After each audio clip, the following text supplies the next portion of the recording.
Kikim, kumusta naman ka? Bibi Kikim, ano naming huimang pa? Wala na ko account ay disable na po lagod kay mga basher di ka naman di na lang gudong tabutan block na mo di scroll di kay report. Yung sayaon, di kay mga basher di ay?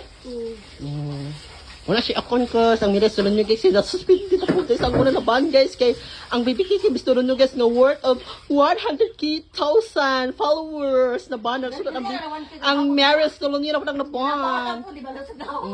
Ay, sige, katawa dahil tita Tits, salamat kani kay waka na ban dahil tita Tits, sige katawa di ha. Nga naman niya nga masigi ka ba na aga ang kuturo sure wala gam kaya violation mo lagi na disable lagi. Masya mo ko ano ng patikukugan.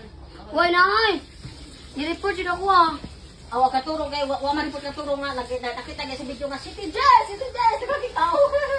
Ay, Kim, ako magbet, lang mo Kim, aya lang dyan ako, kung ano, nagsuga-suga na kapapa ka na, sunod na po na mabahan, huros yun na itong mga akong pangabahan.